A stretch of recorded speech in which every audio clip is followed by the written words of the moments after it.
حمایت بهپرداخت ملت به شما تقدیم می شود. سلام عرض می کنم خدمت همه دوستان و بزرگواران حاضر در مجلس در یکی دیگر از جلسات نقد و بررسی کتاب شهر کتاب در خدمتتون هستیم. همونجور که میدونید و در خبرها خوندین، امروز قراره درباره کتاب چشم خدایگان تاریخ اجتماعی هوش مصنوعی نوشته متئو پاسکوینلی با ترجمه آقای سهیل رضانژاد صحبت کنیم و بحث کنیم. در خدمت خود آقای رضانژاد هستیم، مترجم کتاب، و آقای سیدی به عنوان منتقد. خب درباره هوش مصنوعی این روزا خیلی بحث زیاد در میگیره، همه صحبت میکنن. یکی از دغدغه‌ها شده، حالا اینکه چقدر جدیه یا بیشتر تفننیه بحث دیگه ایه، اما عمده بحثایی که در مورد هوش مصنوعی میشه بیشتر از حیث اون تحولش به عنوان یک پدیده علمی، یک امر تکنولوژیک، یک امر فناورانه و یک مثلا دستاورد جدید بشری از این منظر بهش نگاه میشه و کمتر اون رو از منظر یک تاریخ اجتماعی و تحولاتی که توی اقتصاد سیاسی افتاده و اون جنبه‌های سیاسی، اجتماعی، اقتصادی قضیه هست بهش توجه میشه. و کتاب چشم خدایگان هم بیشتر از این جنبه و از این منظر این کتاب این موضوع رو داره بررسی میکنه و شاید اون جنبه‌هایی رو که ما کمتر بهش توجه میکنیم رو مورد توجه قرار داده و شاید همین هم دلیل باشه که این کتاب خب خوشبختانه با استقبال خیلی خوبی مواجه شده. الان میگن به چاپ 4 رسیده، امیدواریم که به چاپ‌های بعدی هم برسه. من بیشتر از این صحبت نمی کنم. اولش من میخواستم از خود آقای رضانژاد چند کلمه خب درباره کتاب، در مورد نویسنده‌اش، در مورد موضوعش برای مخاطبایی که حالا یا کتاب رو نخوندن یا ندیدن یا کمتر آشنان نکاتی بفرماییم. بعد در خدمت آقای سیدی خواهیم بود. موافق باشین جلسه به صورت گفتگویی پیش خواهد رفت. دوستانم اگر نکته‌ای داشتن، سوالی داشتن، پرسشی داشتن در خدمتتون خواهیم بود تو همین بازه زمانه 1 ساعت و ربعی که در خدمتتون هستیم. بازم پوزش می‌خوایم که جلسه یه مقدار دیرتر شروع شد.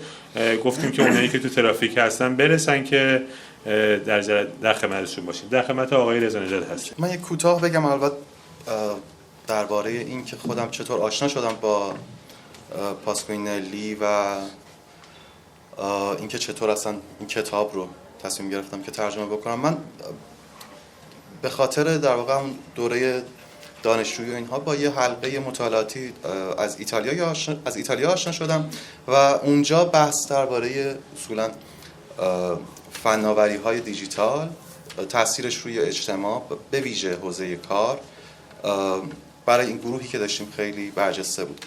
آثار اساسی که مطالعه می‌کردیم از جمله مکنزی وارک بود و تیتیانا ترانووا بود و غیره و غیره. ولی همیشه یک شخصی بود که همیشه سایش روی در واقع تئوری‌هاش، سایش روی اون بحث‌های ما بود و اون هم پاسکوینلی بود و این کتاب فکر می‌کنم حداقل 3-4 سال مخاطبان پاسکوینلی در انتظار انتشارش بودن. برای همین موقعی که به انگلیسی در اومد خیلی سریع من شروع کردم به ترجمهش برای اینکه به زبان فارسی هم در دسترس باشه. فکر می‌کنم نکته اساسی که اینجا توی کتاب میتونیم بگیم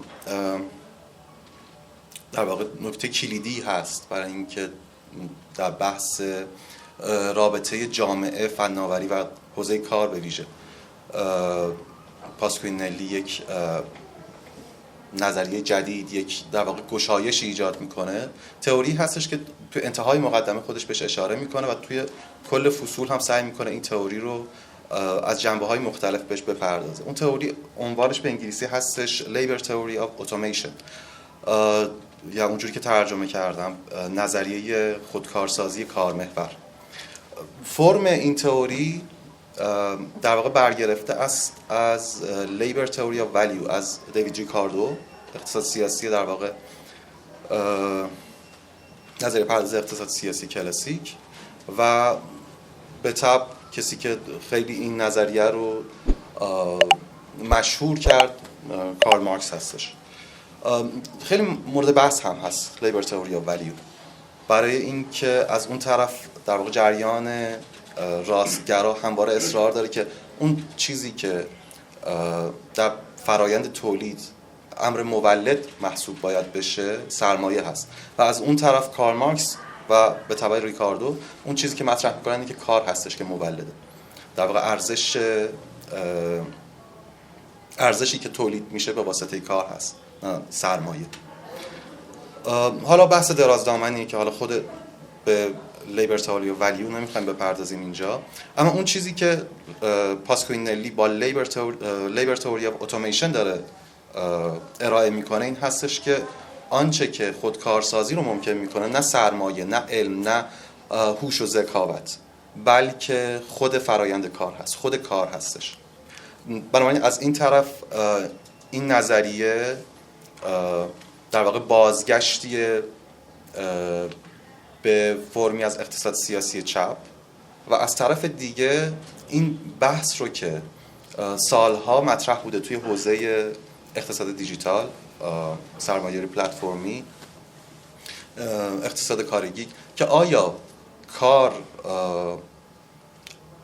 در واقع مولد هست و آیا ارزشی که سرمایه داره، پلتفرم داره، فناوری داره تولید میکنه بیشتره یا کار؟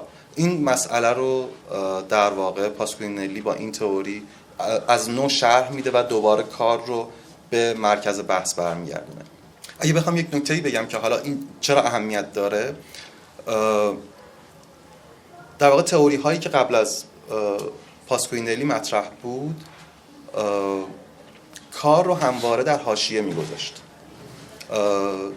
از اون طرف یافته های میدانی پژوهش هایی که انجام میشد، به ویژه پژوهش های مردم شناسی حوزه کار، همواره به این اشاره میکرد که نیروی کار برخلاف ادعای در واقع تبلیغاتی سرمایه که فشار کمتری قراره بهش بیاد، یک آرمانی هست که ما روزی کار نمی کنیم و فقط خلاقیت میکنیم و کار دشواری های کار، زحمت کار به ماشین سپرده میشه. برخلاف این ادعاها برعکس وضعیت کار، وضعیت کارگران رو به زوال بوده. بنابراین این شکافی که بین تئوری و در واقع یافته های پژوهشی بود با این در واقع تئوری پاسکوینلی به نوعی رفع میشه. فکر میکنم اینجا نقطه آغاز خوبی باشه واسه اینکه یک بحثی بکنیم درباره این که حالا نتایجش چیه، در واقع چه تأثیراتی روی جامعه داره، چطور میتونیم حالا این رو باز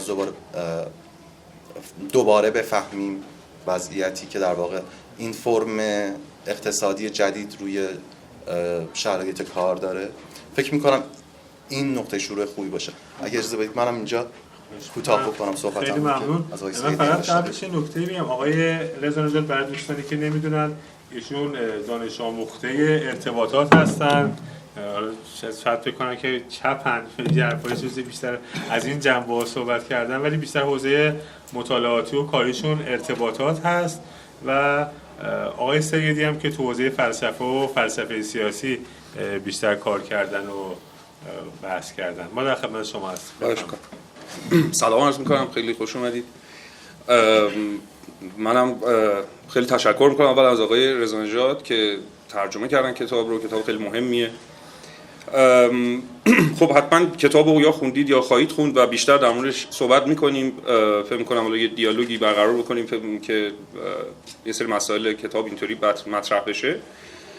منم یه مقدمه خیلی کوتاهی میگم و یکم دعوا کنیم. و عرضم به حضورتون که مقدمه کوتاهی که میخوام بگم اینه که پاسکوینلی خب هر متفکری رو، هر کتابی رو میشه در یک بستری بررسی کرد. یعنی از این جهت که در واقع با کدوم آثار دیگه، متفکران دیگه در ارتباط قرار میگیره و از این جهت شاید جهتگیری های اون متفکر رو در بین متفکران دیگه‌ای که شاید شباهت‌های باهاش دارن بیشتر بشه شناخت و این به نظرم در مورد این کتاب مخصوصا خیلی مهمه. خب مسئله هوش مصنوعی الان مدتیه که خیلی مطرح شده برای فیلسوفان، برای جامعه شناسان، متفکران فلسفه سیاسی، در کنار کسانی که خب به شکل فنی به این مسئله پرداختن، یعنی از عصب شناسان بگیریم تا در واقع متخصصان علوم کامپیوتر و سایبرنتیکس. خب تو این کتاب اولا که بحث خیلی جذابی شده راجع به ارتباط عصب شناسی با این مفاهیم، مثلا ایده پرسپترون و اینها رو که تو کتاب مطرح میکنه، خب به شدت به نظرم جذاب میکنه کار رو. ولی خب اون جزئیات رو میتونید تو کتاب مطالعه کنید. من یکم یه دعوایی بخوام راه بندازیم به یه چیز دیگه میخوام اشاره کنم. نکته مهم اینه، یکی از متفکرانی که در واقع توی این فضا یه سر و صدایی به پا کرد از یه جهت خاصی که حالا بهش اشاره میکنم، نیکلند هست. نیکلند یه متفکر انگلیسیه که خیلی منفور هست در بین اکثر دوستانی که در واقع سمت آقای پاسکوینلی وای میسن، مثل خود بنده، به خاطر اینکه یه ایده بنیادینی داره. نیکلند معتقده که هوش مصنوعی در واقع یک ایجنت ناانسانی هست، یک نیروی هست که از آینده به سمت اکنون هجوم میاره و به تدریج انسان رو از صحنه روزگار محو خواهد کرد. به عبارتی فرایند اتوماسیون فرایند دیهیومنیزیشن هست، فرایند زدودن محوریت انسان از دایره تولید و از کره زمین هست. در نهایت این ایده بسیار مهم درکش برای فهم اینکه چرا ما این کتاب برامون انقدر مهمه، یعنی کتاب آقای پاسکوینلی. از چه جهت؟ از این جهت که اون حالا الان بتونیم بگیم سنت جا افتاده‌ای که هوش مصنوعی رو یک نیروی کیهانی میدونه، که حالا من وارد جزئیاتش نمیشم، بر مبنای ایده های فروید در فراسوی اصل لذت، هوش مصنوعی مثل هر موجود دیگه در این جهان وجودش در گرو عقب راندن، به قول ری براسیه که دیگه از متفکران این حوزه که خیلی مهمه، tide of extinction هست، یعنی موج انقراض. به عبارتی به وجود اومدن هوش مصنوعی صرفا یک دستاورد تکنولوژیک نیست، یک اتفاق کیهانیه. از این جهت که جزئی از فرایندی است که طی اون هر آنچه که ما طبیعی و ارگانیک تصور می‌کنیم جای خودش رو به امور ماشینی و مصنوعی میده. پس مصنوعی بودن اینجا یه مفهوم فلسفی خیلی مهمی میشه. ویژگی اون از نظر متفکران دست راستی مثل نیکلند این هست که با زدودن تدریجی نیروی انسان، حضور انسان در این فرایند، مثلا در فرایند تولید که مارکس خیلی تقسیم میکنه، جایگاه مشخصی برای نیروی تولید که انسان باشه تعیین میکنه، اتفاقا به سمت یه جور لیبریشن یا آزادسازی خیلی پارادوکسیکالی میریم. آزادسازی که توش انسان نیست که آزاد میشه، بلکه خود هوش مصنوعی که از شر انسان خلاص میشه. خب این کسانی مثل لند رو میرونه به این سمت که اساساً هوش مصنوعی رو با که فرایندی است که تو این کتاب به شدت و به دقت بهش پرداخته شده، این فرایند انتزاع، اون رو دقیقاً مرتبط کنن به اون چیزی که مارکس و اقتصاددانان سیاسی ازش به نام انتزاع را یاد می‌کردن، انتزاع ارزش. در واقع اون چه که اهمیت داره اینه از نظر اونها، برخلاف تصوری که مارکس یا چپگراها داشتن که فرایند تاریخ سرمایه‌داری به سمت رهایی انسان از چنگال ماشینیسم سرمایه‌داری ختم میشه، به نظر اونها اتفاقا فرایند داره برعکس میشه با ظهور چیزی مثل هوش مصنوعی. یعنی سرمایه هست که داره خودش رو از چنگ انسان خلاص میکنه، دیگه راحت میشه، دیگه مزاحمی بر سر راهش نیست. و شما میبینید فیگورهای عجیب و غریبی توی این اندیشه کنار هم قرار میگیرن که اصلا شاید به ذهن ما هم نمیرسید. یعنی مثلا یه آدمی مثل پیتر تیل در مقابل در کنار مثلا یه کسی مثل خود نیکلند و کسایی شاگردان و پیروان یا کسایی که او ازشون تاثیر گرفته، فیلسوفان انسان ستیزی که معتقدن اصلا انسان یک مزاحمی است بر سر راه سرمایه‌داری. و همین الان هم درگیری ها رو میبینید دیگه در سطح سیاسی، کسانی هستند که سر از کابینه ترامپ مثلا در میارن، از این ور کسایی هستند که توی سیلیکون ولی دارن فعالیت میکنن. و کاری که لند و طرفداران اولیه این فلسفه ناانسانی کردن یه مقدار توجیه کردن این بود که خب انسان بالاخره باید حذف بشه از این دایره.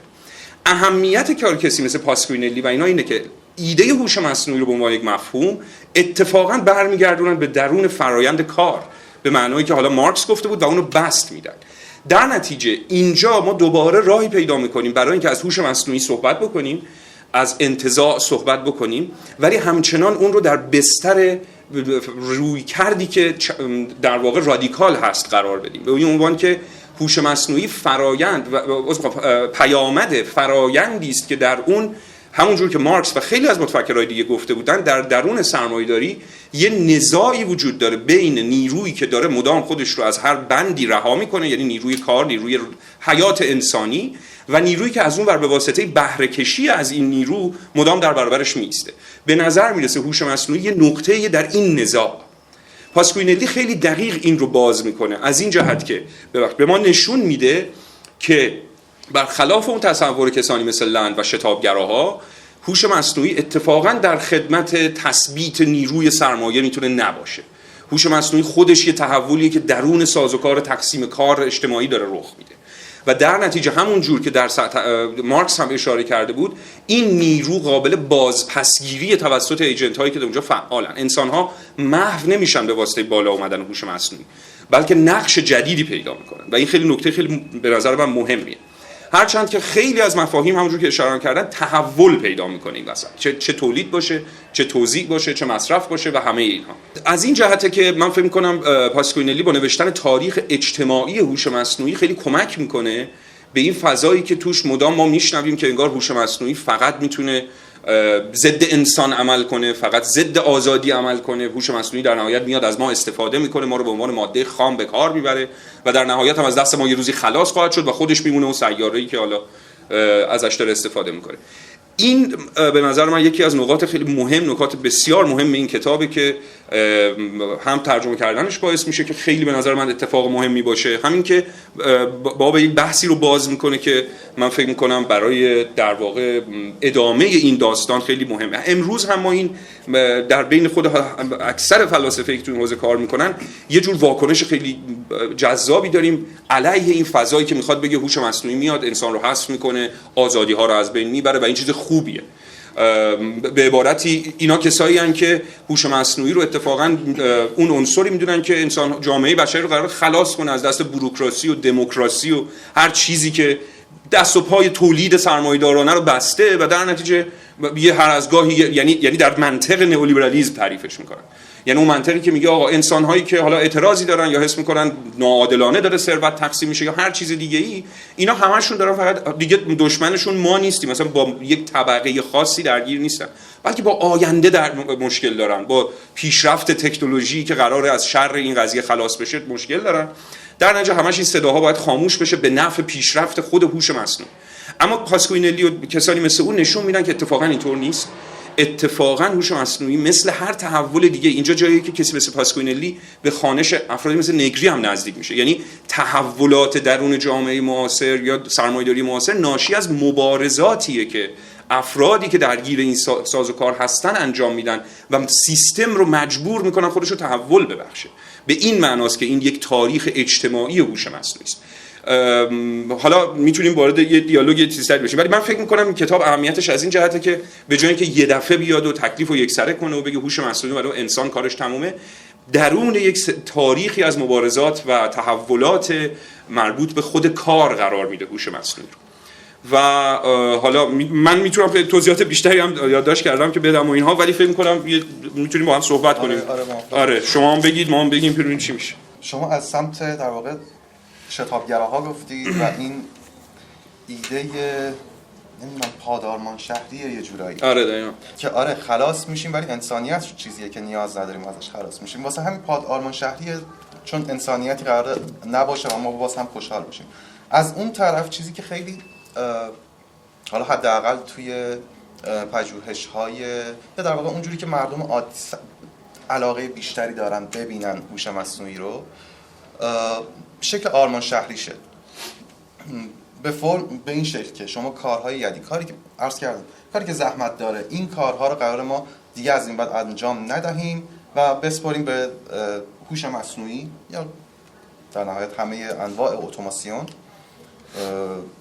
و اون چیزی که برای خود ما قرار بوده بمونه در واقع خلاقیت و سلف اکسپرشن، بیان خوده. این حداقل توی 10 سال گذشته خیلی گفتمان غالبی بوده، در این حد که مثلا در کانادا فکر میکنم حداقل 10 سال بحث بر سر این بود که به جای این که بیمه بیکاری و اینها داشته باشن، یه دستمزد پایه‌ای، فکر می‌کنم UBI بهش میگن، توی آمریکا هم حتی توی این انتخابات اخیر یک نفر بودش، بنده خدا نامزدی که تبار آسیایی هم داشت، که آره یه مبلغی رو به عنوان یک یارانه ماهانه، دستمزد ماهانه‌ای به همه افراد پرداخت بکنیم، چون قراره که هیچ کس کار نکنه، قراره همه برن به سراغ این که به جای کار کردن فقط خلاقیت بکنن و این خلاقیت قرار بوده که مولد باشه. اما اون چیزی که توی سالهای اخیر برجسته شده، اگر قبلتر بوده ولی شاید مثل جریان آب زیر یخی بوده که دیده نمی‌شده و الان حداقل امروز خیلی دیگه مشهودتر شده، اینه که ما برعکس می‌بینیم که هوش مصنوعی کارهای پرزحمت رو از ما بیشتر میخواد، باعث شده که ما بیشتر کار پرزحمت بکنیم به جای اینکه خلاقیت بکنیم. یا یه شوخی که الان به شکل طنز مثلا توی در واقع فضای عمومی جریان بیشتر داره، کارهایی که هنری ان، کارهایی که خلاقانه ترن دارن از بین میرن، بهش کار یدی بیشتر شده. و از اون طرف هر کار پرزحمتی به واسطه همین هوش مصنوعی نه تنها باعث شده کارگری که به اون کار مشغول زمان بیشتری رو اختصاص بده به اون کار. این مثالایی که میتونم بزنم مثلا راننده های اسنپ، مثلا چه بدونم استریمرها هستن، مثلا مترجم ها هستن. حالا میتونیم در مورد اصلا کیس های خاص هم صحبت بکنیم که چطور در واقع حضور هوش مصنوعی مثل چت جی پی تی باعث شده که انتظار کارفرما از مترجم بیشتر باشه، برای اینکه خب شما هوش مصنوعی داری واسه یه درفت اولیه تحویلت میده، قراره ویرایش بکنید و بنابراین مثلا اگه قرار بود روزی 2000 2500 کلمه ترجمه بکنی، امروز باید بتونی 5000 کلمه رو ترجمه بکنی. در مورد بقیه اصولا مشاغل هم این اتفاق افتاده و هم شدت کار رو بیشتر میکنه. یعنی شما مجبوری که توی یک زمان محدودتری در واقع محصول بزرگتری رو هم تحویل بدی به همون نسبت. بنابراین این امروزه خیلی واضح‌تر شده که هوش مصنوعی یا اساساً اون فرم الگوریتمی که قرار بوده همه چیز رو خود کار بکنه، به سمت اون آرمان شهری که به همون وعده میدادن سیاستمدارا یا توی تبلیغات در واقع شرکت‌های سرمایه‌داری بوده پیش نرفته و برعکس ما رو به یک فرم پیشا مدرن شاید بگیم، نمیدونم، ولی یه چیزی شبیه به قبل از زمانی که کارگران حقوق در واقع کارگری داشته باشن ما رو برگردونده. یک مثالی بزنم شاید این رو روشن‌تر بکنه. مثلا الان برای من این دوتا خیلی شباهت عجیبی دارن. راننده اسنپ که کنار خیابون وایساده و منتظره که براش چیز بیاد، یک پیام بیاد که خب الان مثلا برای این سفر برو فلان جا باش، و کارگر روزمزدی که سر چهارراه وای میسته منتظر اینه که یک نفر بیاد سوار ماشین کنه ببرتش برای یک روز کاری بهش حقوق بده. خیلی شباهت این دوتا برای من خیلی هراسناکه و اینکه چطور این روند چطور ما رو برگردونده از یک توسعه اجتماعی که داشتیم توی یک در واقع پیشرفت اقتصادی پس از جنگ جهانی دوم که به یک حقوقی دست پیدا کردیم و این حقوق الان به واسطه فناوری از چنگ ما داره خارج میشه. این میگم از این سمت برای من خیلی هولناکه اون اتفاقی که داره با فناوری میفته و به نظر من خیلی هم کلیدیه که الان بشه پس گرفت این فناوری که فناوری اجتماعی هم هست، اعتباری که پاسکوینلی میگه و از چنگ ما خارج شده و خیلی بحث مهمی هم هست اصلا خود مالکیت حالا دیتا، ولی خب در مجموع خود من یه سوالی داشتم. بله. برداشت من این بود که حالا هم تو فرمایش شده آقای سیدی هم حرفای شما این که این یک انگار منطق تحولی که به هوش مصنوعی انجام میده به اون چیزی که امروز داریم ادامه همون روند سرمایه‌داریه، یعنی چیز خیلی متفاوتی از اون نیست. اگرچه مثلا توی گفتارهای مثلا منتقدا یا مدافعای مثلا این روند سعی میکنن بگن که یه چیز دیگه است ولی همونه. مثلا شما مقایسه میکنید میگید که میرسه به ریکاردو بعد میرسه به مارکس، یا میگید که راننده اسنپ شبیه همون کارگریه که سر میدون وامیسته.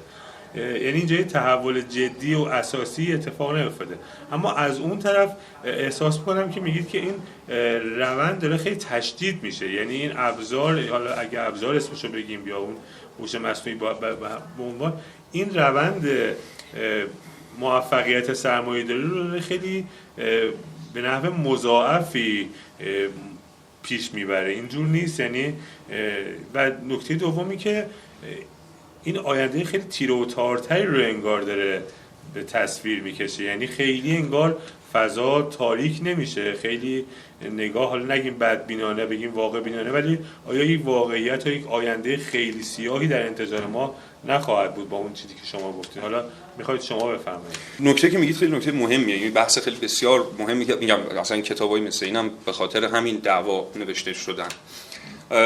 به نظر میسه در یه طیف کلی ما دو دسته متفکر داریم. یه دسته متفکرانی که همونجور که شما میگید معتقدن که در واقع فرایند شتاب گرفتن کاپیتالیسم به تدریج داره انسان رو از کلا این مدار خارج میکنه و باز اینجا دو دسته میشن. یه عده معتقدن خب پس این خیلی چیز خوبیه، باید ما این فرایند رو تشدید بکنیم، و یه عده دیگه معتقدن نه، ما باید مقاومت کنیم در برابر این وضعیت. بنابراین شما هر طرفی وایسی پاسخ متفاوتی به این سوال خواهید داد. من شخصا معتقدم که یه چیزی در واقع فشار به سمت تسلیم شدن در برابر این تحولات خیلی داره پررنگتر میشه جدیداً، و این صرفاً به خاطر تحولات تکنولوژیکی نیست. یعنی این تحولی است که در اصلا همین سرمایه‌داری متأخر داره رخ میده، برای انسان‌ها داره یه اتفاق خاصی میفته. به نظر میرسه تا یه جایی انگار نقدی که میشد به کاپیتالیسم وارد کرد از این جهت هست که نابرابری رو خیلی تشدید میکنه و در نتیجه انگیزه برای مقاومت در برابرش خیلی زیاد. در دهه‌های اخیر مخصوصا در کشورهای شمال جهان به این تصور رایج شده که اتفاقا نه تنها نابرابری تشدید نشده، بلکه خیلی سطح رفاه انگار بالاتر هم رفته. در نتیجه مشکل کجاست؟ اما خود اونها الان کم کم دارن به همین نتیجه میرسن که اتفاقا هرچند تولید و سود داره افزایش پیدا میکنه، ولی به شکل‌های مختلفی آزادی‌ها داره سلب میشه. یعنی همونجور که مثلا حالا کسی مثل واروفاکیس یا از تکنو فئودالیسم دارن صحبت میکنن، اساسا داره جامعه به حلقه‌های کاملا گسسته‌ای تفکیک میشه که توش یه سری آدم‌ها هیچ تأثیری در زندگی و آینده خودشون نمیتونن دیگه داشته باشن، در این حال که معتقدن که خب من به اندازه کافی حالا درآمدی دارم، یه مثلا حداقلی از امکاناتو دارم، جایی برای اعتراض به اون معنایی که مثلا قبلا وجود داشت که از فقر یه دی دارن میمیرن. اونا که از فقر دارن میمیرن اصلا دیگه تون به قول هایدگر از یه چیزی به نام گشتل تکنولوژی صحبت می‌کرد. میگفت تکنولوژی چارچوبی درست میکنه که فقط آنچه که در این چارچوب دیده میشه واقعی محسوب میشه.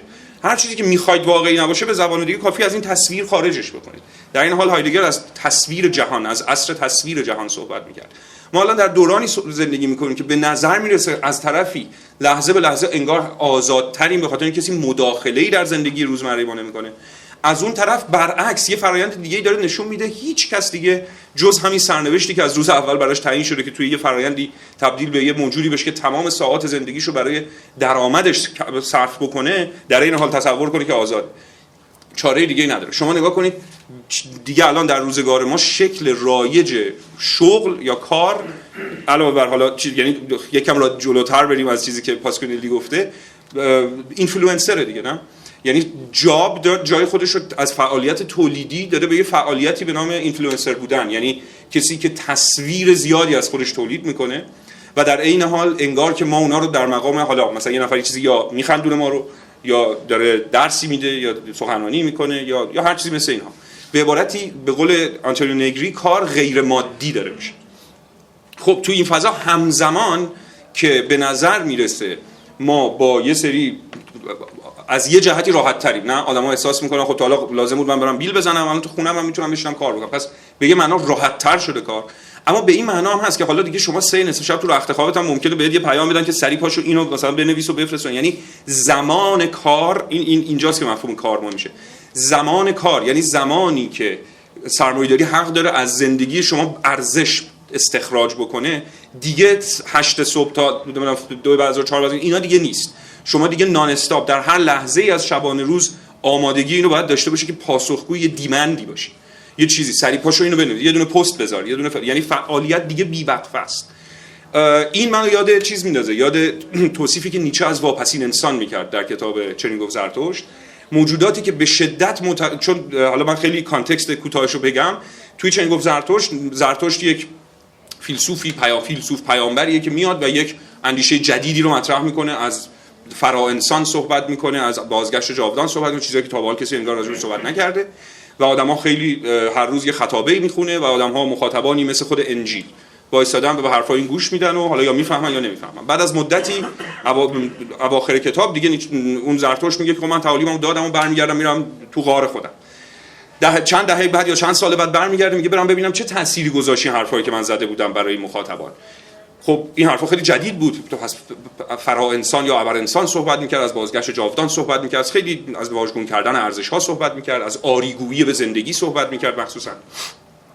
بعد که برمیگرده با کمال تعجب بعد از چند سال میبینه که سر هر کوچه‌ای همه دارن از آریگویی به زندگی و چه میدونم از بازگشت جاودان صحبت میکنن و از هم خیلی انگار آموزه ها رو همه پذیرفتن.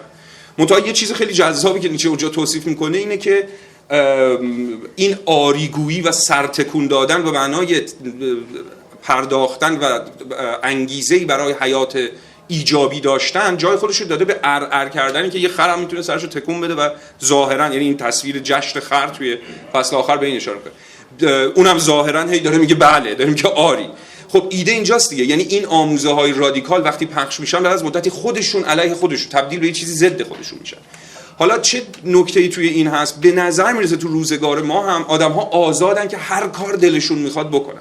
دیگه شما مدیری بالای سرت ندارید، دیگه مستقیما توی یه سلسله مراتب بوروکراتیک به نظارت اتفاقا رود وجود نداره، برخلاف چیزی که مثلا فرض کنید کسی مثل فوکو صحبت می‌کرد ازش، یعنی یه جامعه سراسر بینی که همه تحت کنترل و انضباط و نظارت ثانیه به ثانیه. به نظر میرسه اتفاقا الان اینطوری نیست، نظارت از روی افراد برداشته شده، ولی انگار این کار نظارت به خود شما واگذار شده. به عبارتی حالا شما خودت هستی که دوباره در قالب به قول وبر یه وجدان معذب دینی دوباره مواظب این هستی که خب من امروز چقدر کار کردم، چند صفحه کار، همینجوری که توصیفی که سهیلم میکرد، چند صفحه ترجمه کردم، چقدر کار کردم، چقدر، یعنی خود افراد به واسطه اینکه این رو یه جور کمال و یه جور ترقی و یه جور تعالی شخصیت میدونند، بیش از حتی اینکه کسی بالا سرشون باشه اهمیت میدن به اینکه خودشون رو انگار بیان کنن و در طی این بیان اتفاقا دارن با همین سیستم خدمت میکنن که باز تولیدش رو تضمین میکنن. در نتیجه غیر مادی شدن کار الزاماً به معنای آزادی بیشتر افراد نیست، به معنای اینه که دیگه حد و مرزی برای کنترل وجود نداره. از این منظره که دوباره کار پاسکوینلی هم خیلی مهمه، یعنی این تضاد رو برجسته میکنه که سرمایه‌داری الان مستقیما از قوه فکر ما داره کار میکشه به این معنا. الان در نتیجه شاید کم هزینه تر هم هست براش و در عین حال به ما این احساس رو میده که داریم خودمون رو اکسپرس میکنیم، احساس میده که دیگه من آزادم، لازم نیست توی یه سازوکار بوروکراتیک فعالیت کنم. این خواستم در ادامه صحبت شما بگم که آره این نکته مهمیه. آره دو سه تا نکته به ذهنم میرسه که میتونم اضافه بکنم. یکی درباره آخر حرف شما ادامه بدم، درباره این که در واقع مسئولیت مدیریت و تصمیم گیری درباره میزان کار کردن رو وابسته میکنه به خود آدم، به معنای آدم رو انگار داره رها میکنه از اون مدیریت.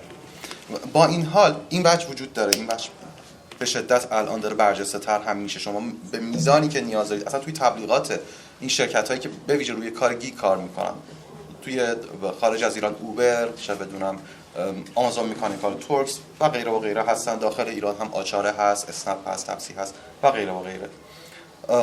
توی تبلیغاتی که از اینها میبینیم به ویژه توی رسانه ها این مطرح میشه که خب مدیر بالاسر دیگه نداری، بنابراین دیگه هیچ آقا بالاسری دیگه وجود نداره، شما آزادی هر زمان که دلت خواست، هر چقدر که دلت خواست کار بکن. با این همه یک ویژگی دیگه هم وجود داره که اینجا نباید مخفول بمونه، اون هم اینه که این مدیر بالاسر تبدیل شده به یک فرمی از قانونی که انگار تنه میزنه به اون قانون پدر در واقع لکانی. شما اصلا امکان نداره بتونی اون رو زیر پا بگذاریش. یک مثالی بذارم خیلی بامزه بود. همین هفته گذشته من کارت بانکیم گم شده بود، رفته بودم یه کارت دیگه بگیرم بانک. گفتش سیستم اجازه نمیده چون شما باید برید توی یک سامانه اسکان هم یه همچین سامانه، باید برید اونجا آدرس منزل رو ثبت بکنید و فلان و اینها، بعد بیاید اینجا که سامانه باز بشه من بتونم برای شما کارت صادر بکنم. یعنی در واقع دیگه اینطور نیستش که خب حالا یک مدیری باشه که من شاید بتونم با چرب زبونی، چه بدونم با التماس، شاید یک کاری واسم انجام بده، یک انعطافی رخ بده این وسط. دیگه یک چیز مستحکمیه، یک چیز غیر قابل شکستیه. شما حتما باید اون مراحل رو طی بکنید که بتونید یه کاری رو انجام بدید. بنابراین آره این آزادیه وجود داره، ولی از اون طرفش هم اگر بخواید وارد بازی بشید باید قوانین سفت و سختی رو رعایت بکنید که امکان شکستنش اصلا وجود نداره. و دقیقاً همین قوانین سفت و سخت، یه قدم بیام عقب‌تر توی حرفای شما، اون چارچوبی رو که فرمودید در واقع تو نگاه هایدگری گشتر، بله عرض شود که الان می‌بینیم که درسته الان خیلی از مردم دارن با رفاه خیلی بیشتری نسبت به 100 سال گذشته زندگی میکنن، ولی دقیقاً مستلزم اینه که ما اون قاب دوربینمون رو کوچیک بکنیم، حاشیه‌ها رو باید حذف بکنیم، حاشیه‌ها رو باید نادیده بگیریم.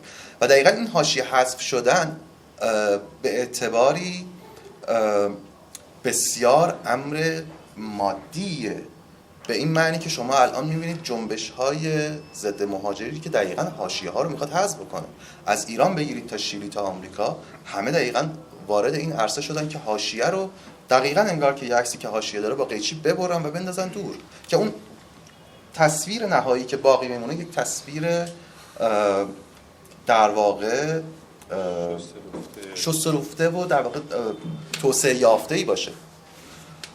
این خیلی ویژگی در واقع انگار که حالا نمیدونم بازگشت باز دوباره به دوران قبل از جنگ دومه یا به تعبیر مکنزی وارک باز برگردم به حرف شما که گفتید حالا انگار وضعیت بدتر میشه، گفته مکنزی وارک سرمایه مرده این چیزیه که بدتر از اونه. من میگم قبل از این حالا به مخاطبا هم برسیم، من یه سوال دیگه میپرسم یه بار دیگه بچرخه این بس، و اونم اون سوال لعنتی چه کار میشه کرده.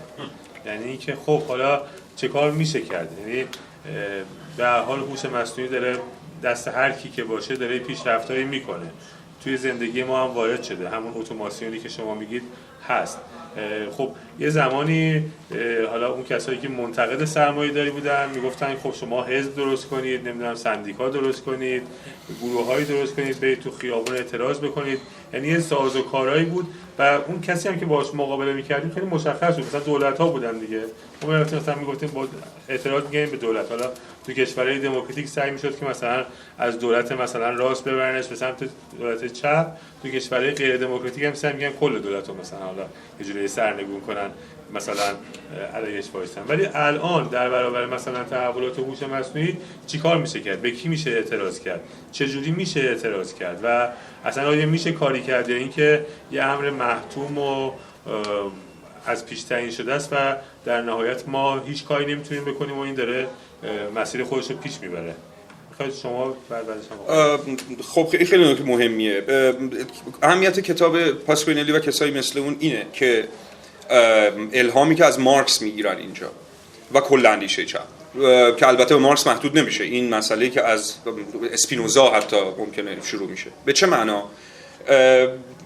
خب حالا با این اصطلاح میشه موضع پاسکوینلی رو مطرح کرد که خودش هم یه جایی به کار میبره همچین تعبیری شبیه همین، که در واقع من میخوام تاریخ اجتماعی هوش مصنوعی بنویسم، یعنی میخوام این تاریخی رو از پایین بنویسم. این اصطلاح از پایین خیلی اصطلاح مهمیه. میشه دو جور فلسفه سیاسی رو بر اساس این اصطلاح از پایین یا از بالا از هم تفکیک کرد. نمونه خیلی بارز و شاید واضحش، البته من وارد تفاسیر خیلی دقیق این فیلسوفان نمیشم، صرفا به عنوان نماد دو تفکر در نظرشون میگیرم، در همون ابتدای دوران مدرن نزاعی که بین اسپینوزا و هابز وجود داره.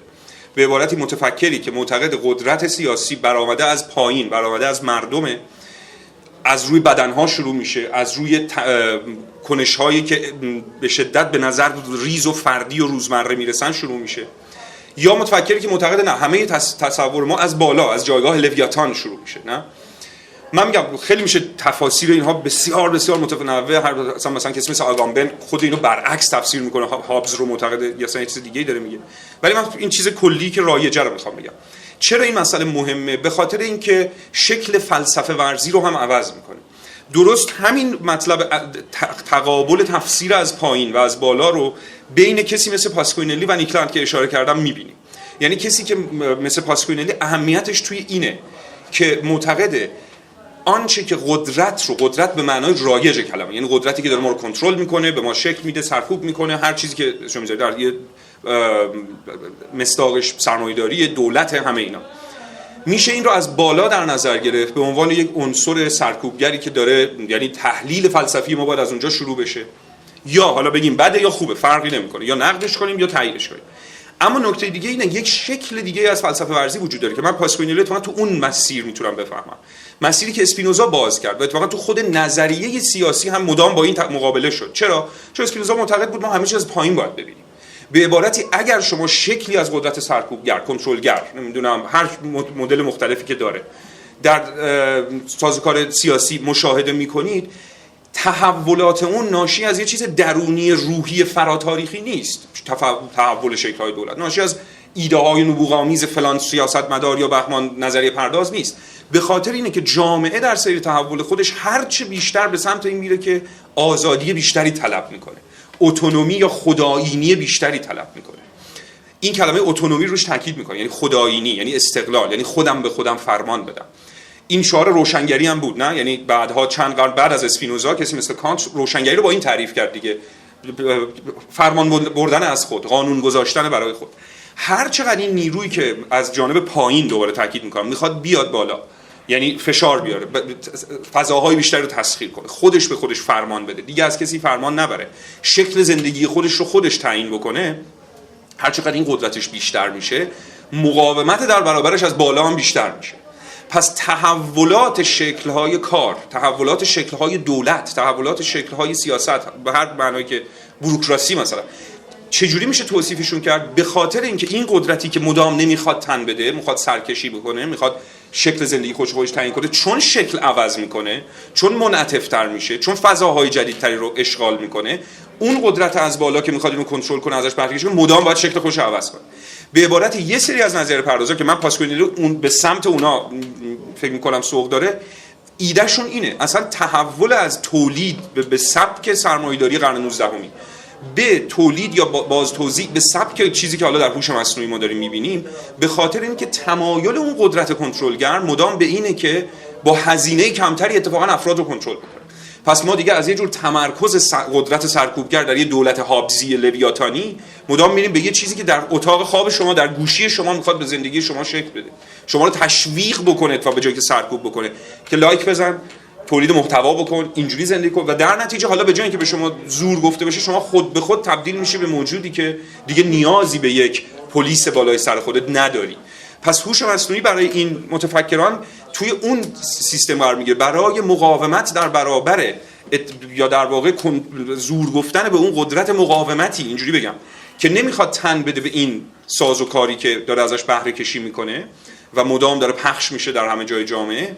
اون قدرت کنترلگر هم باید خودش رو در همه جا پخش کنه، اجازه نده که گوشه‌ای از جامعه باشه که از نظارت بیرون بمونه، و این کار رو طوری انجام بده که افراد، به قول یکی از نویسنده‌های دیگه‌ای که توی این بحث یک کتابی داره به نام بردگان مشتاق سرمایه، به این معنا که افراد خودشون با اشتیاق تمام دیتای خودشون رو در اختیار سیستم‌ها قرار میدن، تمام دیتای حتی بیولوژیک خودشون رو، علایقشون رو، هر شکلی از میل و لیبیدوی خودشون رو کاملا در اختیار سیستم‌های نظارتی قرار میدن. خب این چیه جز این که به راحتی حالا میشه آدم‌ها رو کنترل کرد، به عقایدشون شکل داد. مثلا یادتون دیگه خیلی چیز عجیبی هم نیست، چند سال پیش تو دوره اولی که ترامپ می‌خواست رئیس جمهور بشه، یا دوره‌ای که شکست خورد و چیز اومد، بایدن اومد و اینها، این داستان کمبریج آنالیتیکا اگر شنیده باشید، دقیقاً داستان سر این بود، آیا مثلا پلتفرمی مثل فیسبوک واقعاً به صورت بی‌طرفانه داره عقاید رو چیز میکنه، بازتاب میده ها، هر کی از ترامپ خوشش میاد یه پستی میذاره، اون از اون یکی، حالا فرقی نمیکنه، هر کی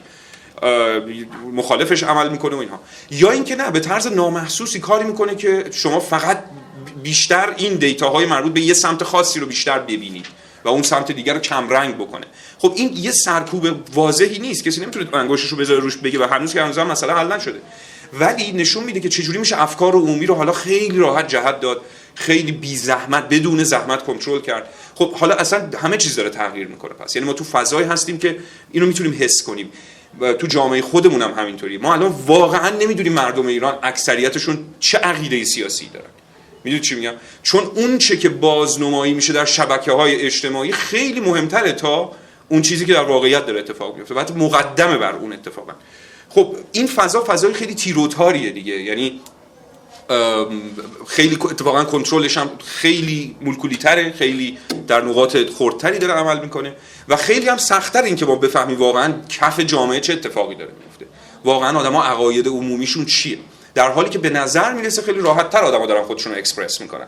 خب اینا همه معماهایی که داره این هوش مصنوعی رو تبدیل به بحران میکنه دیگه. آیا داره ما رو آزادتر میکنه یا داره محدودترمون میکنه یا داره به ما شکل میده؟ ما الان خیلی خیلی راحته که بفهمیم، بعیده که توی یه جامعه تعداد ایدئولوژی های سیاسی اینقدر محدود باشه. شما با انگشتای دست میتونید بشمرید، انگار کل مثلا 90 میلیون نفر به دو قطب خیلی مشخص تقسیم میشن، در حالی که خب واقعیت اصلا این نیست. انواع اقسام طیف‌های مختلف عقاید وجود داره که خیلی‌هاشون فرصت پرزنت شدن پیدا نمی‌کنن. چرا؟ چون شما فقط موقعی وجود داری که توی فضای سوشال مدیا وجود داری، اونجا خودتو ابراز کنی و اونم کاملا قواعد سفت و سخت خودش رو داره. خب همه اینا باز باعث میشه که هوش مصنوعی وجه سیاسیش خیلی پررنگ‌تر بشه و علاوه بر حالا ایده های راجع به اتوماسیون و اینها که تو این کتاب هم مطرح میشه، خود محتوای جهتگیری های سیاسی هم تحت تاثیر اتوماسیون تغییر میکنه. به عبارتی به لحاظ فرمی اگه نگاه بکنیم، الان دیگه ما کمتر آدمی داریم، خیلی کمن آدم‌هایی که واقعاً به واسطه مطالعه یا به واسطه تحقیق یا به واسطه متقاعد شدن در یه فرایند پیچیده اندیشگی به یه موضوع سیاسی ملتزم باشن. خیلی راحت‌تره که شما ببینید کدوم بیشتر لایک می‌خوره، منم همون لایک کنم. به عبارت اینجاست که داری فرمان میبری ولی حس می‌کنی آزادی، همون پارادوکسی که گفتم حالا متفکرای مختلف بهش اشاره می‌کنن. حالا سهیل هم میتونه بیشتر به نظرم بحث داریم. شما میگی چی کار میشه؟ من یه برداشت دیگه از حرف شما رو بگم، به این معنی که در واقع پاس کنیم به نظر منم در واقع توی همین رسته‌ای میگنجه که تصور میکنن یک در واقع امکانی وجود داره برای سوژه های اجتماعی که به تعبیری پس بزنن از بازی کردن توی این ماشینی که الان در حال حرکته، از این نقش چرخدنده بودن رو کنار بذارن یا دست کم اون چرخدنده رو به شکلی بچرخوننش که ماشین یا بد کار بکنه یا از کار بیفته یا اینکه منافعش برای حداقل مدت محدودی به نفع خودشون بشه. اینو مکنزی وارک با مفهوم هک کردن مثلا مطرحش میکنه. میگه به هر حال ما باید هک بکنیم، سیستم رو باید هک کرد و ما هکر هستیم. ما کسایی نیستیم که سیستم رو ساختن ولی حداقل میتونیم هکش بکنیم. ولی دقیقاً همون خطری که شما گفتید وجود داره برای اینکه همیشه ماشین وایساده، همیشه حالا به تعبیری سرمایه وایساده که تا شما هک بکنید و حالا یا اون خلاقیتی که استفاده کردی رو از آن خودش بکنه، تملکش بکنه، یا اینکه حداقل سرکوبش بکنه و نگذره دوباره اون اتفاق بیفته. بارها این اتفاق افتاده، چه درباره حالا میگم چون حالا حوزه کاری خودم همین اپلیکیشن های کارگی و اینها هست، در مورد اینها، چه درباره اصلا شبکه‌های اجتماعی. مثلا درباره یوتیوب دو تا اتفاقی که یکیش یه ذره قدیمی تره ولی یکیش مثلا همین هفته گذشته است. یه کاری که مثلا ایرانی‌ها کردن این چند سال اخیر برای هک کردن این سیستم، خب میذارن تو یوتیوب ولی مثلا میگن که از یه نفر یا با یه VPN انگلیسی یا مثلا یه جایی از اروپای غربی محتوا رو آپلود بکنه، یا اینکه خودشون مثلا خارج از ایران میرن تولید میکنن محتوا رو میذارن اونجا و ما چون داخل ایران با VPN وصل میشیم اون محتوا از تو الگوریتم یوتیوب ارزش بالایی پیدا میکنه، هزینه تبلیغاتی که پرداخت میکنه یوتیوب بسیار بالاست. خب اینا به هر حال کشفش کردن این قضیه رو که این شکلی درست کلاه سرشون میره و همین هفته گذشته خبرش اومد که تغییر دادن الگوریتم رو و الان مثلا محتوایی که یه یوتیوبر ایرانی بارگذاری میکنه 80% ارزشی که دریافت میکرد کمتر شد. این بنابراین یکی از اون جاهایی که سرکوب شده. یه کار دیگه‌ای که باز دوباره یوتیوب انجام میداده، یک سال و نیم پیش بود فکر میکنم، این گزینه‌های لایک و دیسلایک داشتش یوتیوب، اون دیسلایک رو حذفش کرد فقط به خاطر اینکه اون محتوایی که خودش می‌خواست پروموت بکنه رو مخاطبا می‌دیدن که خب این تعداد لایکه به نسبت دیسلایکه خب معناداره و تحلیل تحلیلی که خود یوتیوب برای در واقع عرضه کننده و خودش میخواست محدود نگه داره دسترسیش رو در اختیار مخاطب میذاشت و الان جلوشو گرفته. برای همیشه این امکان وجود داره که اون خلاقیت، اون در واقع ایجاد اختلال توی کار ماشین رو خود ماشین باز دوباره از آن خودش بکنه. یک راه اینه، یک راهیه که حداقل امید بود توی چندین سال اخیر که این راه بتونه جواب بده. ولی یک راه دیگه‌ای هم وجود داره که یه راه کلاسیک تره، یه راهیه که در واقع مارکس مثلا در پیش بود. اون هم اینه که این فناوری رو در واقع مالکیت باید برگرده دوباره به همون طبقه‌ای که تولیدش کرده. ابزار کار برگرده دوباره مالکیتش به دست کسی که داره تولید میکنه. حالا آیا این امکان پذیر هست یا نه؟ خیلی جاها دارن باهاش کلنجار میرن که چقدر ممکنه که شما فناوری مثلا چت جی پی تی رو مالکیتش رو تبدیلش کنید به یک مالکیت اشتراکی. امر اشتراکی اینجا خیلی مسئله مهمی اون وقت باید باشه برامون. یا اپلیکیشن کار گیگ، اصلا در مورد اسنپ بخوایم صحبت بکنیم، مثلا چقدر امکان این وجود داره که کارگران راننده های مثلا اسنپ دخالت بکنن توی نوشته شدن این الگوریتم مثلا قیمت گذاری، یا چقدر میتونن مالکیت داشته باشن به این معنا که از سود حاصل از این در واقع الگوریتمی که نوشته شده به جیب اونها سرازیر بشه. در مورد این هم میشه صحبت کرد و با وجود این که اون مسیر در واقع دومی که قرار با خلاقیت و هک کردن به نتیجه برسه، به نظر میرسه در حال حاضر که یه مقدار مشکوکه که آیا شدنی باشه یا نه. به نظرم این الان جایگاه دیگه ایه که باید سراغش رفت. بیشتر به نظرم باید فشار آورد در مورد این صحبت بکنیم. آیا امکان اشتراکی شدن وجود داره یا نه؟ بحث سیاسی که به نظرم خیلی اهمیت داره اینجاست. ولی از اون طرف هم یه مثالی خیلی برای من جذابه.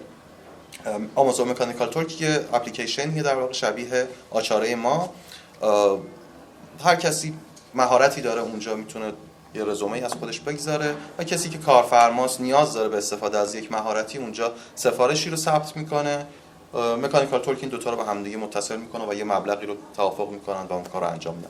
در واقع به معنی کلمه کار گیگه، یه گیگی رو تعریف میکنه برای یه کارگری.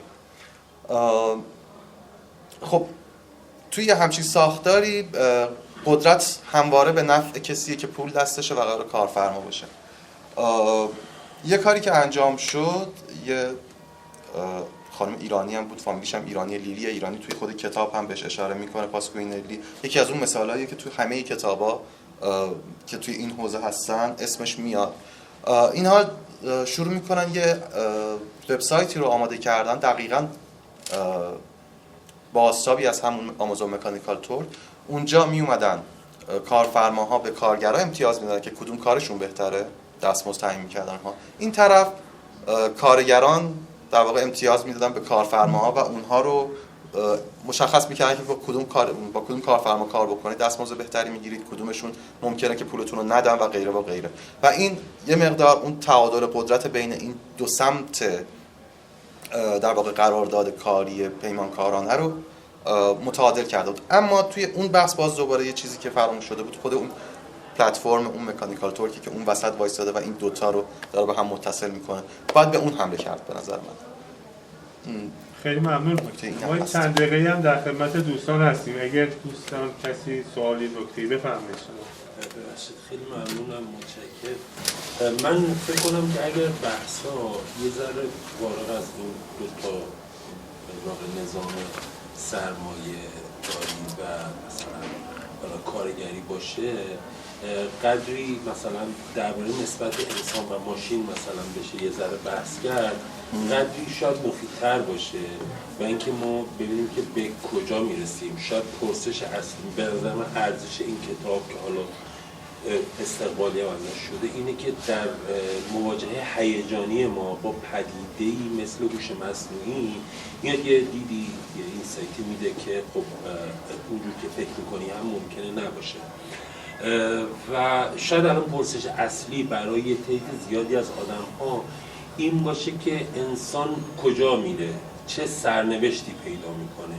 یه جور نگاه خوشبینانش اینه که خب انسان دیگه نیازی نیست کار کنه و همون مثلا 1200 یا 1600 تایی که مثلا تو کانادا هست و اینا مثلا اونو میگیره تو ایام کرونا و اینا بود.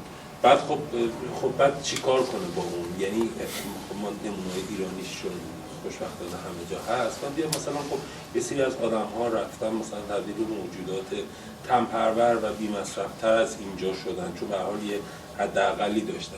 انسان یه نگاه خوشبینانه اینه که حتی این آقای چیز گفته بود که تا 10 سال دیگه یه جوری خواهد بود که دیگه انسان کار نمی‌کنه و همچنان سرمایه‌دار میشه.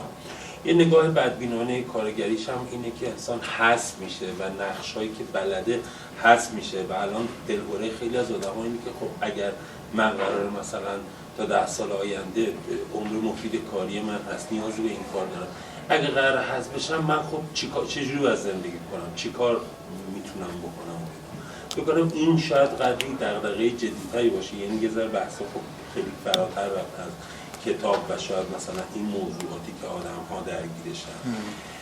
و در این حال اینکه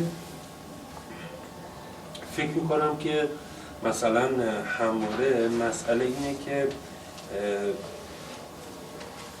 آیا اگر قرار باشه که ماشین یا حالا یه سازوکاری همه جا رو فرا بگیره و شما بگید که خب این شبیه همون سر چهارراه ایستادنه و بعد برای اینکه خب یه نقشه‌ای رو داره حذف میکنه دیگه، بعد در این حال خب انسان همیشه این ویژگی رو داره که میتونه این قوانین رو دور بزنه، این مثلا پلتفرم‌ها رو دور بزنه، بعد کارفرمایی وجود نداره.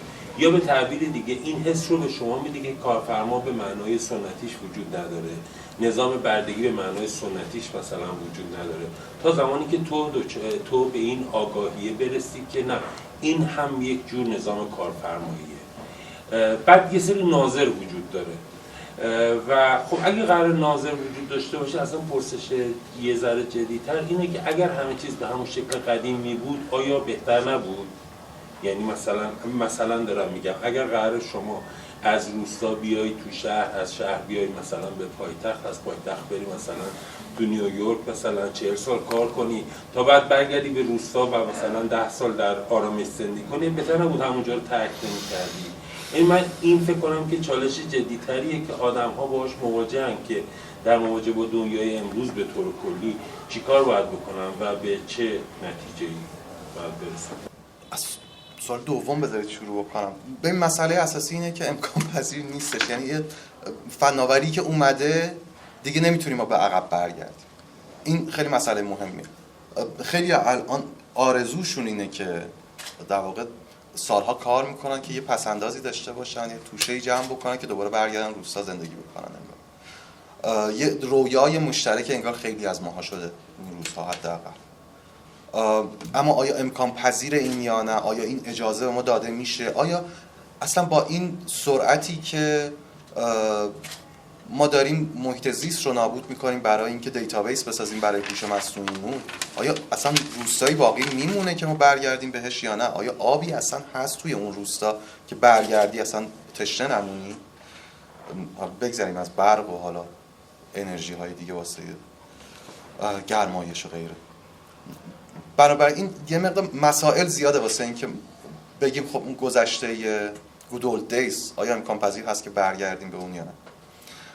اما در مورد انسان یه مسئله‌ای که وجود داره اینه که ما تعریفمون از انسان چیه؟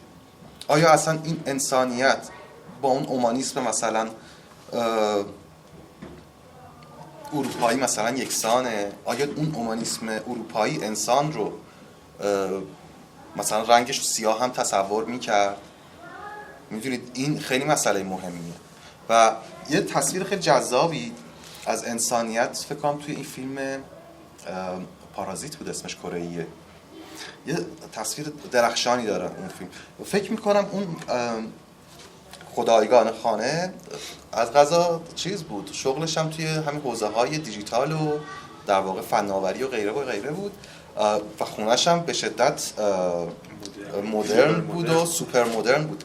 یه صحنه خیلی جذابی داره، یه آدم از همین آدمایی که انسان نیستن توی زیرزمین خونش زندگی میکنه دیگه، که حالا شخصیت اولم میره تو این زیرزمین اونو میبینه و اینها. خدایگان خانه از راه میرسه، از پلکان داره میره بالا و به شکلی خودکارسازی شده که وقتی پاشو به یه جایی میذاره چراغ بالا سرش روشن شه و ما صحنه کات میخوره پایین میبینیم که این گوش میده ببینه اون به کدوم پله رسیده که کلیدو بزنه چراغ بالا سر اون روشن میشه. خودکارسازی در واقع با یک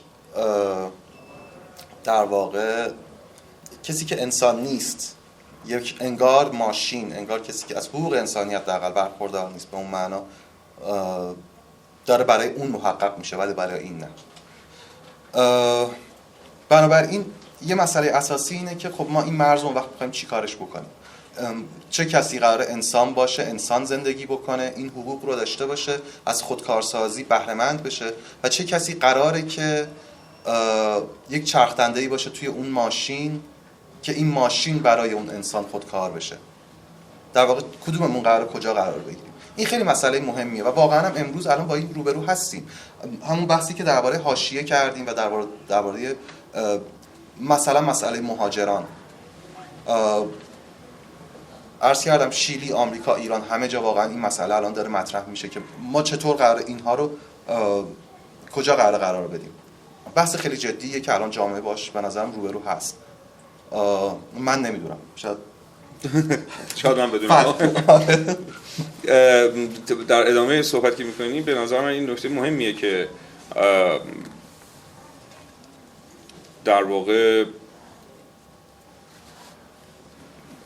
چگونه یکی از معضلاتی که وجود داره اینه انسان به عبارتی موجودیه که اتفاقاً و نقطه ضعفش اینه که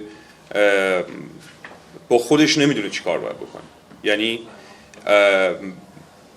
این یکی از معماهاییه که اصلا انسان بودن رو تعریف میکنه. به عبارتی بسیار بسیار زندگی راحت‌تر بود اگر من مثل این گیاه بودم یا مثل یه موجودی که کد مشخصی داره به لحاظ حالا ژنتیکی یا زیستی که تولد و زندگی و مرگش از پیش مشخصه، یعنی نمیشه ازش تخطی کرد. اما خب همونجور که خیلی متفکرهای مختلفی هم اشاره کردن، این هم مایه آزادی انسانه که این کد ژنتیکی بر وجودش حاکم نیست، هم در عین حال خب دچار بحران میکنه اون رو. یکی از نکات مهم راجع به این اصلا خود پیشرفت تکنولوژی و اینها و علاقه، یعنی معما اینجاست دیگه، این علاقه به اتوماسیون از کجا میاد؟ این شیفتگی انسان به این که در فضایی باشه که خیلی از چیزها به صورت اتوماتیک انجام میشن، نیازمند در واقع به چه معنا اتوماتیکن؟ به این معنا که اتوماسیون نیاز به حساب کتاب کردن، فکر کردن، سنجش امکانات و مسیریابی کردن، نویگیت کردن رو از ما دیگه میگیره، دیگه نیازی نداریم به این و این کار ما رو از این جهت راحت میکنه. به نظر میرسه اتفاقا تنها جایی که ما میتونستیم زندگی آزادانه و انسانی داشته باشیم اون جایی بود که این بلا تکلیفی رو باهاش کنار می اومدیم. این خیلی نکته مهمیه. فیلسوفان بسیار زیادی از کرکگور و هایدگر گرفته تا نیچه و نمیدونم دولوز و فلان اینها بهش خیلی اشاره میکنه. اما این تمایل به این که ما از این بار خلاص بشیم به نظر میرسه که خیلی مشوق بزرگی بوده برای این میزان از علاقه و توجه به چیزی مثل هوش مصنوعی. خب شما ببینید خیلی از کارهایی که من باید و نکتهش کجاست، اینم تصادفی نیست. برای اینکه زیستن در ذیل اقتصادی که در نهایت سود براش مهمترین عنصره، همه ما رو تبدیل کرده به موجوداتی که اساساً غایت کارمون برامون مهمه، نه اینکه چی کار میکنیم. مثلا شما در عرصه سیاست هم اینو میبینید. مثلا علاقه خیلی شدید یه بخشی از آدم‌ها به این که مسائل رو مثل سر چهارراه که اگر چون یکی یه گردن کلفتی بکنه به کافی یکی بزنه تو سرش تا همه بشینن سر جاشون و اینا، در یه سطح گلوبالی در سطح مسائل سیاسی هم یه عده آدم‌های علاقه دارن که همه چیز با یه بمبی، با یه جنگی، با یه خشونت خیلی عجیب غریب همه بشینن سر جاشون، تکلیف مشخص بشه. اما انسان موجودیه که متاسفانه یا خوشبختانه نیومده توی دنیا که تکلیفش مشخص باشه، وگرنه انسان نبود. یعنی این معضل امر مصنوعی که مثلا از رمان‌های مثل فرانکنشتاین و اینها هم شروع میشه، حتی که برای رمانتیک ها خیلی برجسته شده بود، تا حد زیادیش اینه، انسان تحمل اینو نداره انگار از یه جایی به بعد که در این بلا تکلیفی زندگی بکنه، در حالی که این شرط انسان بودن ماست. هوش مصنوعی که از جذابیتاش اینه که خیلی جاهایی که شاید شما تکلیفت مشخص نیست اتفاقا خیلی به شما کمک میکنه. نه من باید یه کارهایی بکنم و در این میان خطاهایی بکنم و این میدونید که یکی از چیزایی که مسائل مهم در هوش مصنوعی اینه که این برای بعضیا اینه که هوش مصنوعی چگونه میتونه هرچه شبیه تر بشه به هوش انسانی. یعنی تست تورینگ یکی از ویژگیاش اینه دیگه، شما نتونید تشخیص بدید که این دو فرایند کدومشو انسان انجام داده کدومشو ماشین انجام داده. جایی که دیگه نتونید این تشخیص رو قائل بشید، تست تورینگ میگه که اون هوشمند اون ماشین دیگه هیچ فرقی با یه انسان نداره. اما نکته اینجاست که تمایل به این خلاص شدن از این وضعیت انسانی هم دخیل در این که هوش مصنوعی خیلی سلطه بیشتری پیدا بکنه، هم در این که گرفتن تصمیم ها مخصوصا در سطح جمعی رو دچار اخلال میکنه. ما دوست نداریم تصمیم بگیریم، ما دوست نداریم با این همون وضعیت به قول اون فیلسوفان اگزیستانسیالی روبرو بشیم که توش اتفاقا تکلیف ما مشخص نیست و فقط اونجاست که ما میتونیم انسان باشیم، فقط اونجاست که باید تصمیم مستمری بگیریم در مورد اینکه به چه معنا انسانیم، چه کسان دیگه ای رو خویشاوند خودمون میدونیم، کجاها آزادیم که خطا بکنیم. اما وقتی همه چیز در خدمت باز تولید چرخه سود قرار میگیره، اتفاقا ما میخوایم مدام هر خلایی رو، هر ابهامی رو این وسط ازش صرف نظر بکنیم. ما میریم سراغ هوش مصنوعی برای اینکه تکلیف ما رو مشخص بکنه، تصمیم بگیره. اتفاقا این چیز خیلی روزمره‌ای هم نیست. میگم حتی اون آدم‌های خیلی گنده‌ای مثل خود پیتر تیل یا کسان دیگه که در صدر این داستان هوش مصنوعی توی قسمت بوروکراتیک قضیه هستن، یکی از چیزهایی که تبلیغش میکنن اینه که آقا این ما رو خلاص خواهد کرد از گرفتن تصمیم‌های عظیم راجع به آینده بشر. چرا من تصمیم بگیرم؟ چرا دموکراسی که کار نمیکنه؟ مشخصه آدم‌ها با دموکراسی که به جای نرسیدن انگار. پس بهتره یه موجودی بیاد تکلیف ما رو یکسره بکنه، مشخص بکنه، به ما بگه چیکار کنه. این تمایل به شدت تمایل خطرناکیه که هوش مصنوعی خیلی میتونه اینو اتفاقا تقویتش کنه، تشدیدش بکنه، آدم‌ها رو انگار از این اضطراب تصمیم گرفتن خلاصشون بکنه. اما همزمان می‌بینیم که به شکل پارادوکسیکالی خیلی خطرات خیلی ملموسی برای ما ایجاد می‌کنه. مثلا یه تحقیقی شده بود و یه نفر یه مقاله فلسفی جالبی راجع به این نوشته بود که این سرورهای چیزی مثل چت جی پی تی یا سامانه‌های دیگه ای آی و اینها، خب هر چقدر که بیشتر باید فعالیت کنن تا به ما خدمت بکنن، کار ما رو راحت تر بکنن، یکی از نکاتی که به وجود میاد اینه که اینا نیاز به خنک شدن خیلی زیادی دارن. این سرورها اینقدر عظیمن که این که چگونه باید اینا رو خنک کرد یه بحران محیط زیستی ایجاد میکنه در آینده به زودی. یعنی این خودش خیلی چیز جالبیه دیگه. من میخوام به سرعت یه کاری رو انجام بدم، الان دیگه اینجوری شده دیگه. کارهایی که به شدت ساده اینا هیچ نیازی به هوش مصنوعی ندارن. یا قرمه سبزی میشه درست کرد. ترجیح من اینه که اینو یه ماشین به من بگه، حتی چیزی به این سادگی رو که معمای خیلی پیچیده نیست. اما نکته اینجاست که با هر سوالی که من از این چت جی پی تی میکنم یه درجه دارم گرمایش زمین رو افزایش میدم، بخوام یا نخوام. این یه بحران خیلی عجیبی ایجاد میکنه دیگه. یعنی در واقع هر چقدر این گسترش پیدا میکنه، این یکی از پارادوکس های تکنولوژی توی روزگار ما هست. هر چقدر بیشتر پیشرفت میکنه و به نظر میرسه که داره ما رو خلاص میکنه از این که یه سری کارا رو زحمتشو بکشیم، همزمان داره شرایط وجود ما رو به لحاظ یه گونه زیستی به خطر میندازه، چون گرمایش رو خیلی بیشتر میکنه. این خاص هوش مصنوعی هم نیست، این خاص کل فرایند سرمایه است. خب اگه این نکته ها رو ما نادیده بگیریم، باعث میشه که دقیقاً بدون اینکه بفهمیم به تدریج زندگی خودمون رو هر چه جلوتر میریم بیشتر واگذار کنیم به اتوماسیون، بیشتر واگذار کنیم به سیستم هایی که به ما میگن ببین دیگه چیزی به نام مداخله سیاسی معنی نداره.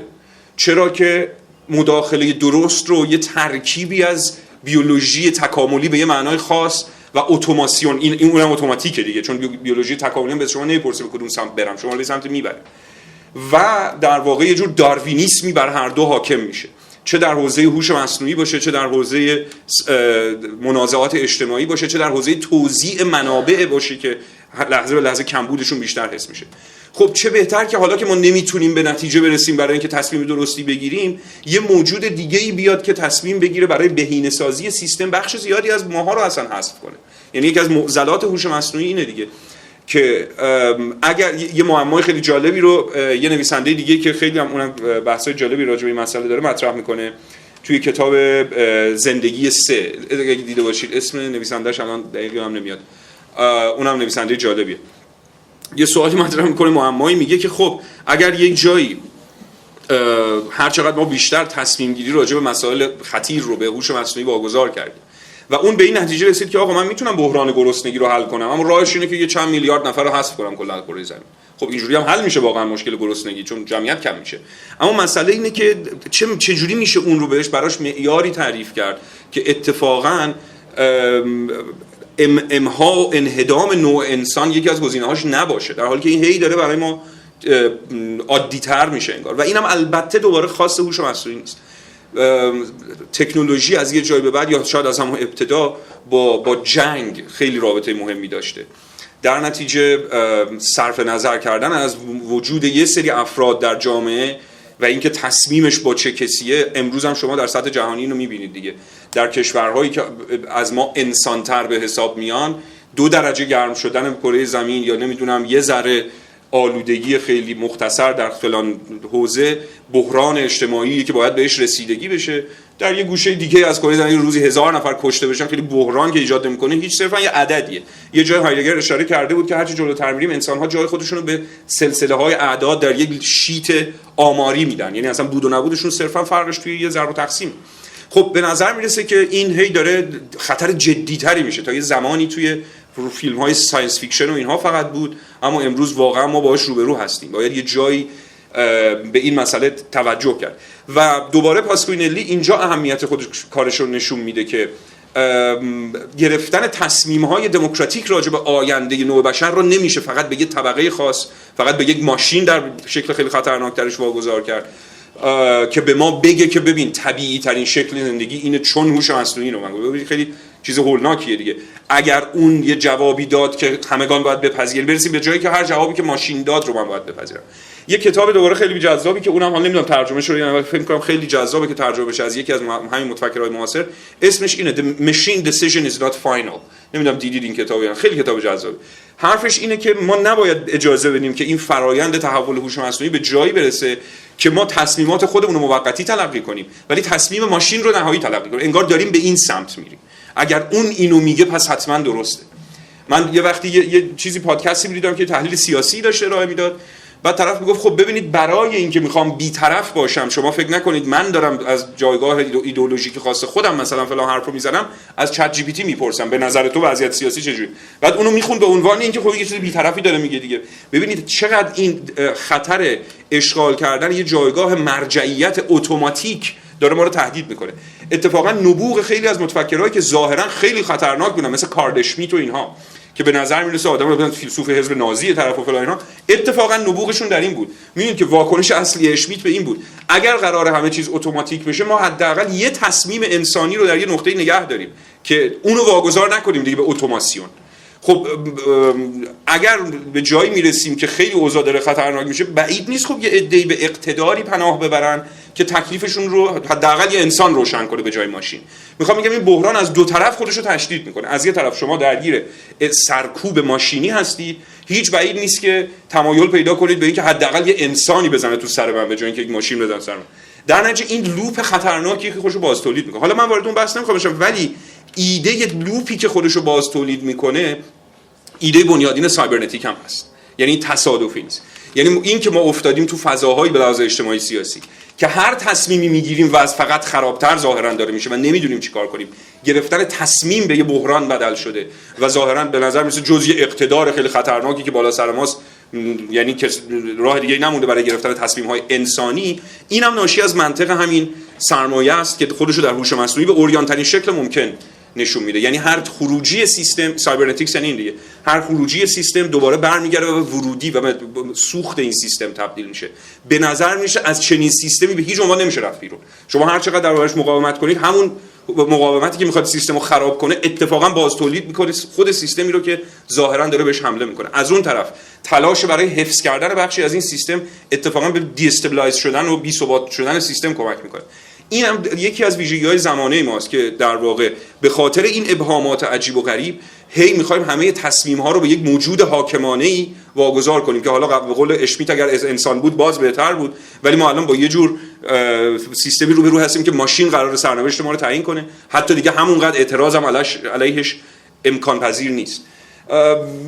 خوبی این کتاب‌ها اینه که این بحث رو باز میکنن برای ما و نکته مهمی هم که پاسکوینلی بهش تاکید میکنه و اینها سهیل هم اشاره کرد و به یه شکلی اینه که نکته مثبت قضیه اینه که مشارکت در این مسئله دیگه خاص یک عده متفکر یا یه عده بوروکرات دیگه نیست. این هوش مصنوعی که از ویژگی‌هاش اینه که حالا این تصمیم گیری راجع به آینده بشر واقعا دیگه فقط یه ایده آکادمیک یا یه دغدغه خیلی مثلا چه میدونم از سر شکم سیری یا فلان و اینها نیست که حالا ما شکممون گرسنه است، حالا یه عده دارن راجع به چیز اتفاقا خیلی انضبامیه و اینو در سال‌های آینده فکر کنم خیلی واضح‌تر خواهیم فهمید و در روزگار خودمون هم داریم اینو می‌بینیم. میگم پناه بردن به سیستم‌های اقتدارگرا یکی از دلایل پنهانش همین تشدید شدن اتوماسیون در سراسر همه نقاط. انگار که بهتره که یک آدمی باشه هر چند مستبد ولی ما رو از شر این فضایی که توش هیچ مداخله‌ای نمیتونیم بکنیم خلاص بکنه دست کم. در نتیجه میگم این کتاب و کتابای مثل این به ما کمک میکنن که به مخاطبانی که شاید اصلا در حالت عادی هیچ دغدغه فلسفی یا جامعه شناختی نداشته باشن ولی نمیتونن انکار کنن که از یه اسنپ گرفتن تا چه میدونم دستور قرمه سبزی رو از چت جی پی تی گرفتن نشون میده که ما در سطوح خیلی پیش پا افتاده یا خیلی پیچیده داریم به سمتی میریم که انگار این تمایل در ما تشدید میشه که واگذار کنیم انتخابمون رو به ماشین و به نظر میاد نباید این کارو بکنیم چون عاقبت خوبی در انتظارمون نیست این کارو بکنیم و مصداق‌های خیلی زیاد دیگه‌اش. فقط چت جی پی تی نیست که توش این واگذار کردن تصمیم می‌بینیم، قبل از اون در رسانه اینو می‌بینیم. متفکرایی که هنوز هوش مصنوعی نیومده مثل ژان بودریار که دهه‌ها قبل در مورد خود رسانه موقعی که کسی اصلا نسبت به رسانه حساسیتی نداشت، رسانه یه چیز دموکراتیکیه که رکن چهارم دموکراسی و فلان این حرفا، ولی اون همون موقع این تذکر رو میداد که رسانه اتفاقا کارش به هیچ عنوان بازنمایی نیست. رسانه جهانی برای شما میسازه که توش شما بدون اینکه بفهمید عقاید خاصی پیدا میکنید، واکنش‌های خاصی نشون میدید. به اون کتاب معروفش جنگ خلیج رخ نداد، اتفاقایی نمیافتن شما فکر می‌کنید افتاده، اتفاقایی میافتن شما متوجهش نمیشید. در نتیجه اون چیزی که ما قبلا واقعیت بهش میگفتیم به قول بودریار جای خودش رو به هایپر ریالیتی داده. ما الان دیگه تو دنیای واقعیت زندگی نمی‌کنیم، تو دنیای زندگی می‌کنیم که واقعا کشف این که کجاش واقعیه داره هی سخت‌تر و سخت‌تر میشه و کجاش ساختگیه. اینه که به نظر من دوباره این کتاب اهمیتش رو تو این قسمت هم نشون میده که اگه بتونیم یه نگاهی مثل که نگاه پاسکوینلی داشته باشیم که انتقادی نسبت به این فضا، احتمالاً یک بخشی برای خودمون دست کم آماده میتونیم بکنیم برای یه سری خطراتی که دیگه خیلی به ما نزدیکه. خیلی ممنون. فکر می‌کنم دیگه زمانمون هم گذشته. یه پذیرایی مختصری هم اینجا هست، دوستان میتونن کتابم تهیه کنن. خیلی ممنون از آقای رضا نژاد، آقای سیدی. خواهش می‌کنم. خوش اومدید. دست شما در نکنید.